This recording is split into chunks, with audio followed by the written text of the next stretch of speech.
of the layers or levels of the self-structure. We will use an example which is very ancient.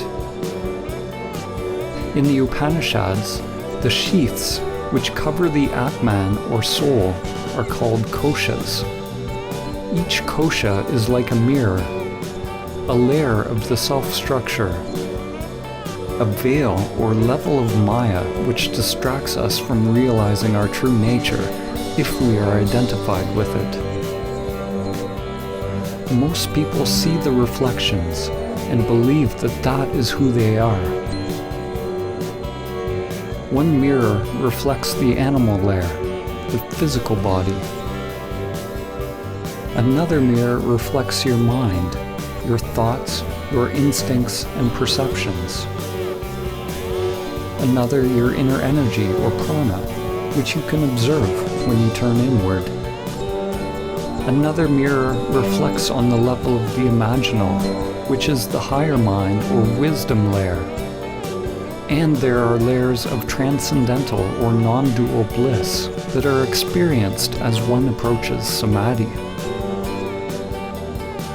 There are potentially countless mirrors or aspects of self that one can differentiate, and they are constantly changing.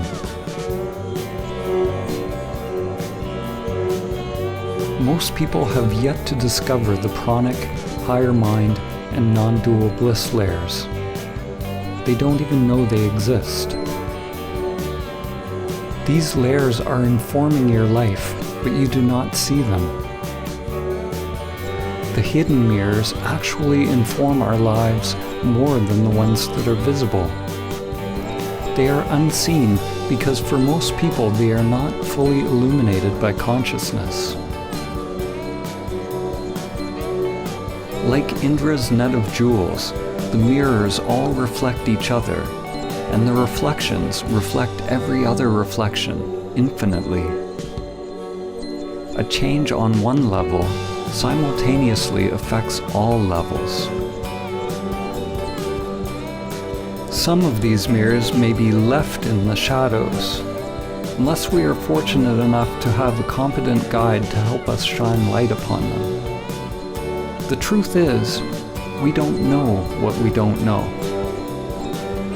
Now, imagine that you shatter all the mirrors. There's nothing reflecting you back to yourself. Where are you? When the mind becomes still, the mirrors cease to reflect. There is no more subject and object. But do not mistake the primordial state for nothingness or oblivion. The immanent self is not something, but neither is it nothing.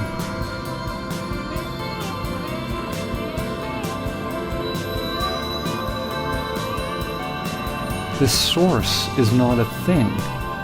It is emptiness or stillness itself.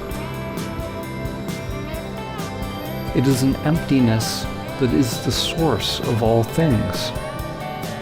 Form is realized as exactly emptiness. Emptiness is realized as exactly form.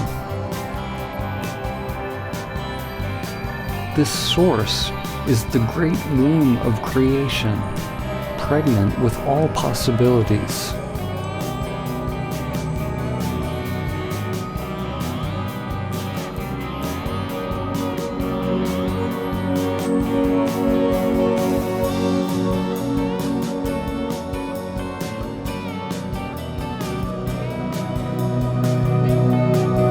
Samadhi is the awakening of impersonal consciousness. Just as when you are having a dream, upon awakening you realize that everything in the dream was just in your mind. Upon realizing Samadhi, it is realized that everything in this world is happening within levels upon levels of energy and consciousness. It is all mirrors within mirrors, dreams within dreams. The you that you think you are is both the dream and the dreamer.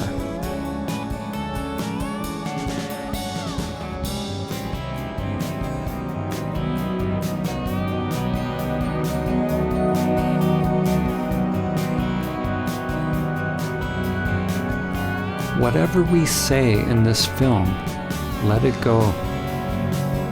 Don't capture it with the mind. The soul is dreaming the dream of you. The dream is everything that is changing, but it is possible to realize the changeless.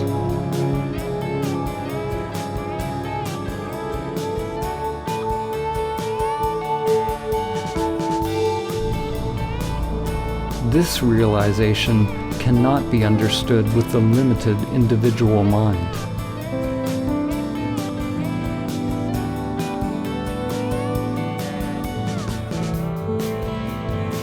When we return from Nirvikalpa Samadhi, the mirrors begin to reflect again, and it is realized that the world you now think you are living in is actually you.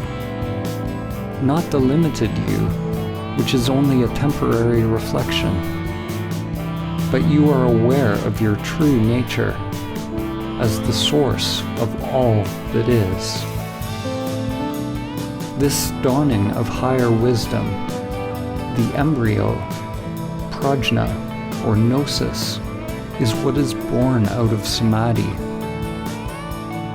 According to the book of Job, Chokmah, or wisdom, comes from nothingness.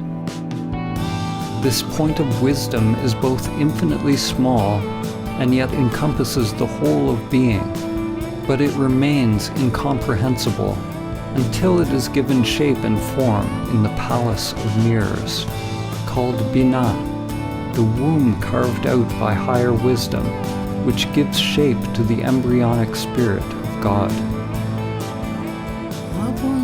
Bushmaya